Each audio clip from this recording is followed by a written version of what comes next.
ഇന്ന് ഭയത്തിലാണ്. പക്ഷേ അത് ശത്രുക്കളെ പേടിച്ചല്ല, മറിച്ച് സ്വന്തം നാടിന്റെ ഭാവി ഓർത്തുള്ള ഭയമാണ്.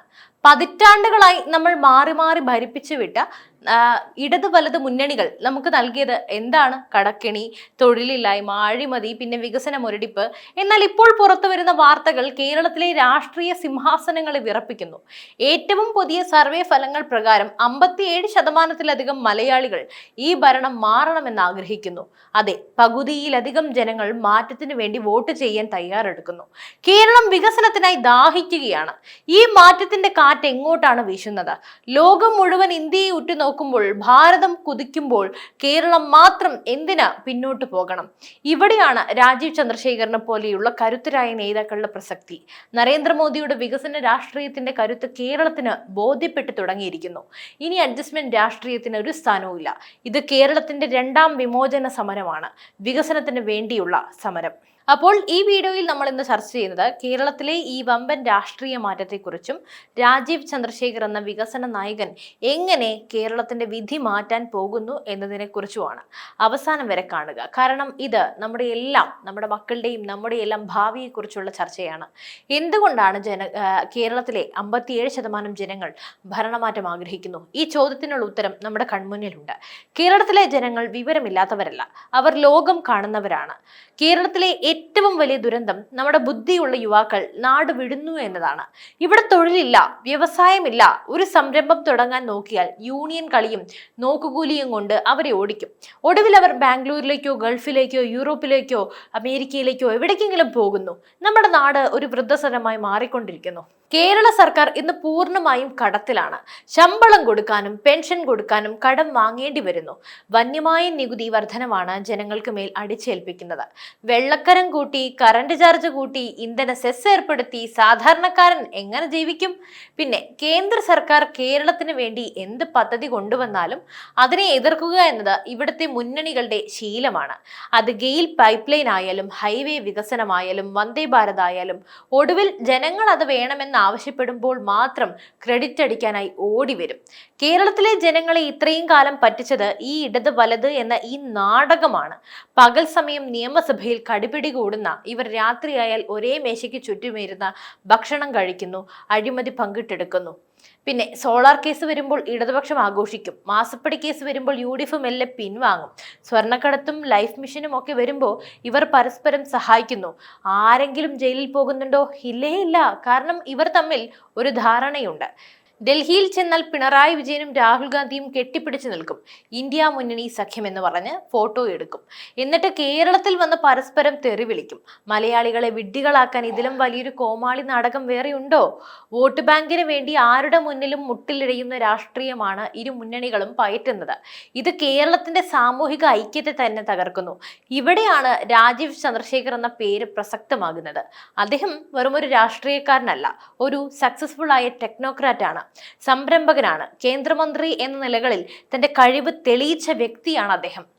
ഇന്ത്യയിലെ ഡിജിറ്റൽ വിപ്ലവത്തിന് ചുക്കാൻ പിടിക്കുന്നതിൽ രാജീവ് ചന്ദ്രശേഖറിന്റെ അദ്ദേഹത്തിന്റെ പങ്ക് വളരെ വലുതാണ്. സെമി കണ്ടക്ടർ മിഷൻ മുതൽ സ്റ്റാർട്ടപ്പ് ഇന്ത്യ വരെ അദ്ദേഹത്തിന്റെ കരസ്പർശമുണ്ട്. തിരുവനന്തപുരത്തിന്റെ മാറ്റം നോക്കാം. തിരുവനന്തപുരം പാർലമെന്റ് മണ്ഡലത്തിൽ മത്സരിച്ചപ്പോൾ അദ്ദേഹം മുന്നോട്ട് വെച്ച വികസന രേഖ കേരളം ഇതുവരെ കാണാത്തൊന്നായിരുന്നു. വോട്ട് ബാങ്ക് നോക്കിയല്ല, മറിച്ച് എങ്ങനെ തൊഴിലവസരങ്ങൾ സൃഷ്ടിക്കാമെന്നാണ് അദ്ദേഹം സംസാരിക്കുന്നത്. കേരളത്തിലെ IT പ്രൊഫഷണലുകളും യുവാക്കളും ഒക്കെ രാജീവ് ചന്ദ്രശേഖരനെ ഒരു റോൾ മോഡലായി കാണുകയാണ്. കാരണം അദ്ദേഹത്തിന് ഒരു വിഷൻ ഉണ്ട്. കേരളത്തെ ഒരു ഗ്ലോബൽ ടെക് ഹബ്ബാക്കി മാറ്റാനായി അദ്ദേഹത്തിന് സാധിക്കുമെന്ന് ജനങ്ങൾ വിശ്വസിക്കുന്നുണ്ട്.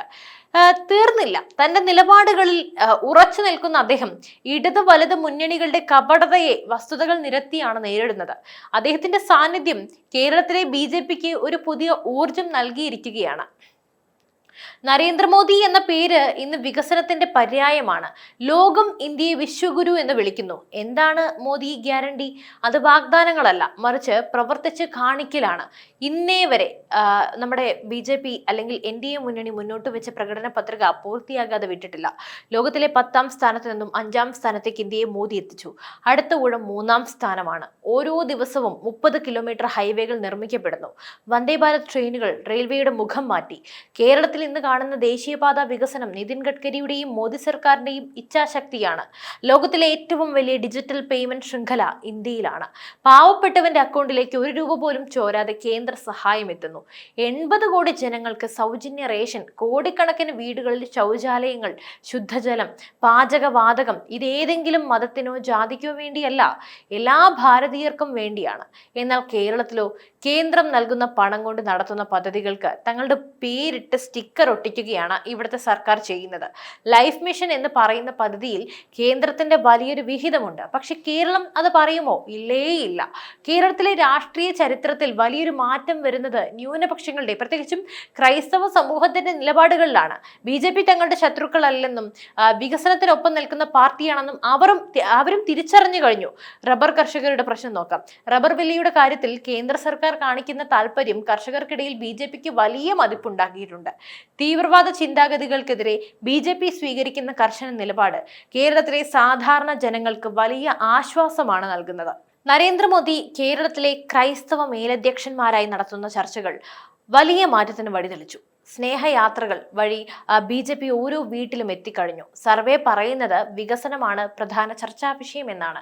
എന്താണ് കേരളത്തിലും വേണ്ട വികസനം? വിഴിഞ്ഞം തുറമുഖം, ഇത് കേരളത്തിന്റെ വിധി മാറ്റുന്ന പദ്ധതിയാണ്. കേന്ദ്ര സർക്കാരിന്റെ പൂർണ്ണ പിന്തുണയോടെ ഇത് യാഥാർത്ഥ്യമായപ്പോൾ ആയിരക്കണക്കിന് തൊഴിലവസരങ്ങളാണ് ഉണ്ടായത്. കൂടാതെ രാജീവ് ചന്ദ്രശേഖരനെ പോലെയുള്ളവരുടെ നേതൃത്വത്തിൽ കേരളത്തിൽ പുതിയ IT നഗരങ്ങൾ ഉയരണം. തീർന്നില്ല, ഇനി നമുക്ക് ടൂറിസത്തിലേക്ക് വരാം. ഏറ്റവും പ്രധാനപ്പെട്ട ഭാഗമാണത്. കേരളത്തിന്റെ ടൂറിസം സാധ്യതകൾ ഇനിയും വേണ്ട രീതിയിൽ ഉപയോഗിക്കപ്പെട്ടിട്ടില്ല. ഇതിന് അന്താരാഷ്ട്ര നിലവാരമുള്ള ഒരു ഇൻഫ്രാസ്ട്രക്ചർ വേണം. പലരും ചോദിക്കാറുണ്ട് BJP വന്നാൽ എന്ത് സംഭവിക്കുമെന്ന്. ഒന്നാമത് പറയാനുള്ളത്, അഴിമതി അവസാനിക്കും. കേന്ദ്ര ഏജൻസികൾ ഇന്ന് കേരളത്തിലെ അഴിമതിക്കാരെ പിന്തുടരുന്നുണ്ട്. BJP ഭരണം വന്നാൽ കട്ടപ്പണം മുഴുവൻ പുറത്തെടുക്കും. ഗുണ്ടായിസം കാണിച്ച് വ്യവസായങ്ങളെ ഓടിക്കുന്ന രീതി BJP വെച്ച് പൊറപ്പിക്കില്ല. കേന്ദ്ര സർക്കാരിന്റെ എല്ലാ ക്ഷേമ പദ്ധതികളും തടസ്സമില്ലാതെ, കേട്ടോളൂ, തടസ്സമില്ലാതെ സാധാരണക്കാരിലേക്ക് എത്തും. PSC തട്ടിപ്പുകൾ അവസാനിപ്പിക്കും. യുവശക്തിക്ക് പ്രാധാന്യം ലഭിക്കും. അർഹതയുള്ളവർക്ക് ജോലി ലഭിക്കുമെന്ന് ഉറപ്പാക്കും. നമ്മൾ ഒരുപാട് കാലം കാത്തുനിന്നു. ഇടതും വലതും നമ്മളെ മാറി മാറി കബളിപ്പിച്ചു. ഇനിയും അവരെ വിശ്വസിക്കണോ? 57% ജനങ്ങൾ മാറ്റം വേണമെന്ന് പറയുമ്പോൾ നിങ്ങൾ ആ മാറ്റത്തിനൊപ്പം നിൽക്കുമോ? നരേന്ദ്രമോദിയുടെ നേതൃത്വത്തിൽ ഭാരതം ലോകത്തിന്റെ നെറുകയിലെത്തുമ്പോൾ കേരളം മാത്രം ഒരു മൂലയിൽ ഒതുങ്ങിക്കൂടരുത്. രാജീവ് ചന്ദ്രശേഖരനെ പോലെയുള്ള വികസന നായകർക്ക് നമ്മൾ അവസരം നൽകണം. BJP എന്നത് വെറും ഒരു രാഷ്ട്രീയ പാർട്ടിയല്ല, അതൊരു വികസന മുന്നേറ്റമാണ്. അപ്പോൾ ഇനി ചിന്തിക്കേണ്ടത് നമ്മളാണ്. അഴിമതിയും കടക്കണിയും വേണോ, അതോ വികസനവും സമൃദ്ധിയും വേണോ? കേരളം മാറ്റത്തിന് തയ്യാറാണ്. ആ മാറ്റം നിങ്ങളിലൂടെ തുടങ്ങട്ടെ. അപ്പോൾ ഈ വീഡിയോ നിങ്ങൾക്ക് ഇഷ്ടപ്പെട്ടുവെങ്കിൽ ഷെയർ ചെയ്യുക. നിങ്ങളുടെ അഭിപ്രായങ്ങൾ തീർച്ചയായും താഴെ കമന്റ് ചെയ്യുക. കേരളത്തിന്റെ ഭാവിക്കായി ആണെന്ന് കരുതിക്കൊണ്ട് ഈ വീഡിയോയെക്കുറിച്ച് നിങ്ങൾ തന്നെ മനസ്സിലാക്കുക. അപ്പോൾ മറ്റൊരു വിഷയമായി വീണ്ടും എത്തും വരെ നന്ദി.